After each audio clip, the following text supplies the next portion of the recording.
Just wondering if you can help out today, man. You've probably heard the sales pitch. Children trying to sell you candy. Do you have almond? Our cameras caught this young girl selling candy at 11 on a school night. She said she was raising money for the Watkins Family Center in Indianapolis. But a center spokesperson told me they never have children sell candy to raise money.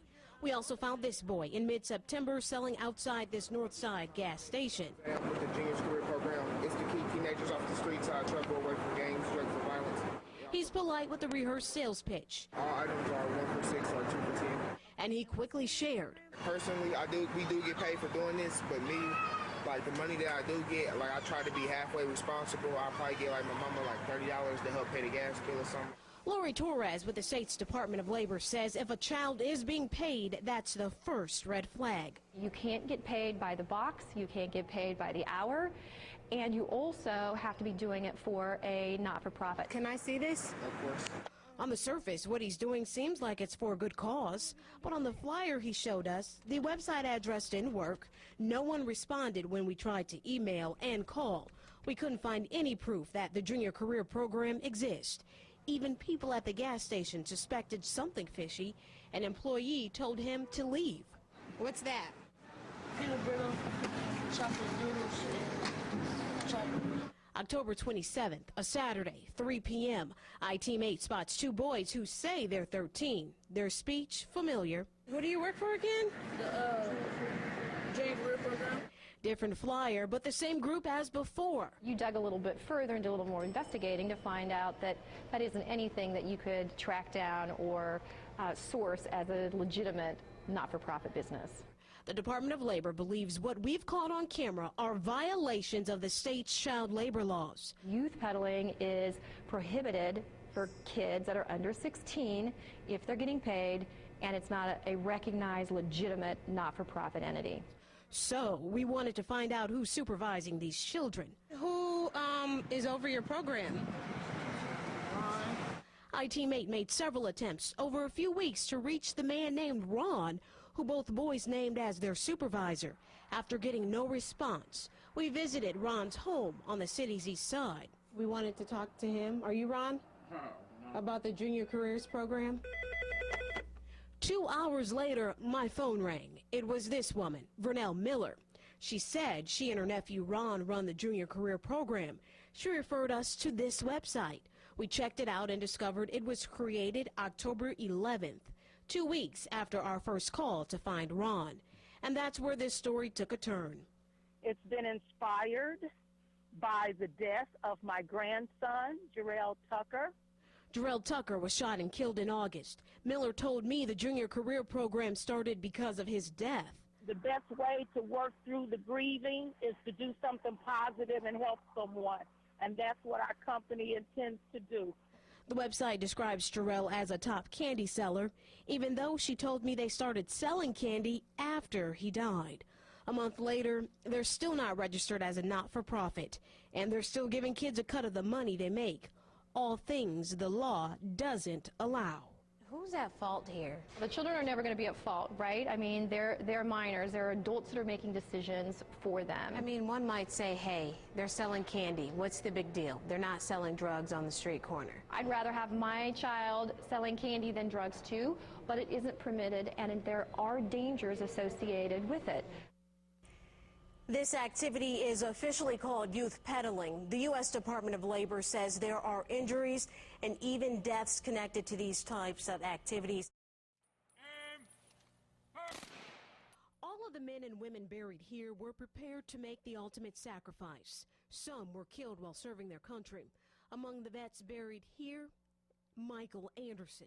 The person who murdered my wife has been given military honors and buried in a national cemetery up in Michigan, and I'm very upset. Anderson was a veteran, but police say he went on a shooting spree at Villa Puri apartment complex in June. Alicia Kale, a wife and mother of two, didn't survive. We say, we love you, Mommy.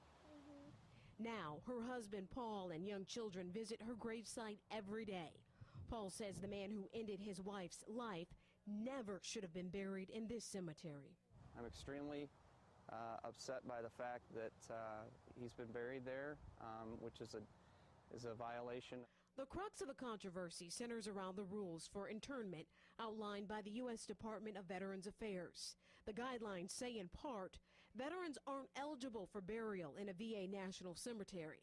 That's if there's clear and convincing evidence showing the veteran committed a federal or state capital crime but were unavailable for trial due to death or flight to avoid prosecution.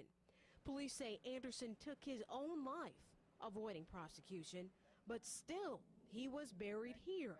I've been told it was a mistake, and I've been told that the family either did not give all the information or they just lied about the information that was asked of them.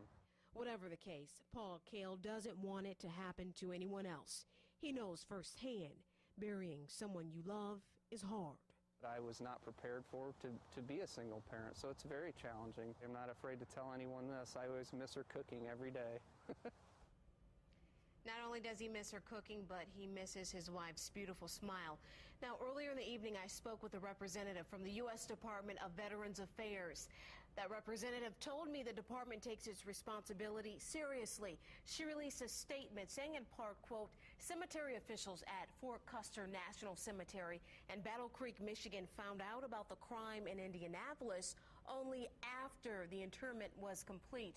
The VA is reviewing this matter. My brother's gone forever. I'm never going to see him again. Breaks my heart in two. As terror spread through the crowd, lives ended, including Brian Bird's brother, Nathan. I just wish that when they would have started evacuating people as soon as they knew the storm was coming. No evacuation was ordered. Hours after the collapse, I asked First Sergeant David Burston about the State Fair's weather procedure and who makes the call. His response? There is an evacuation plan. The personnel were being put in place for an evacuation if that was deemed necessary, and there had been one announcement discussing that the show could be delayed depending upon the weather, and that if possible the show would resume. I know as they were continuing to assess information about the approaching storm is when the gust of wind hit, and that's what changed the whole landscape of everything that was occurring. Today, I asked for a copy of the written weather policy. I was given this one-page document with 9 points of procedures. It addresses tents and buildings, but nowhere does it discuss large outdoor venues such as the grandstand. According to the document, the following announcement should be made over the public address system. Ladies and gentlemen, may I have your attention? The National Weather Service and the Indiana State Police have informed Fairgrounds Management that a severe thunderstorm warning has been issued for the Fairgrounds area. Please stay inside the building. But Saturday night at 8:39, a severe thunderstorm warning was issued, but that specific announcement wasn't made in the grandstand.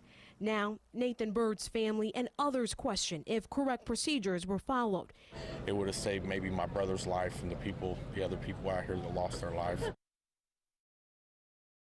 I used to stay at my mom's house on the weekends, and he would come in the living room and he would molest me while she was sleeping.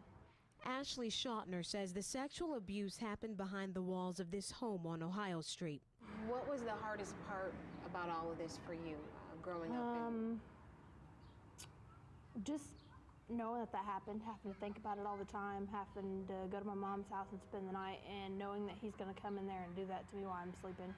The 22-year-old, who didn't want to show her face, was only 9 when she says Garrett Cornell abused her.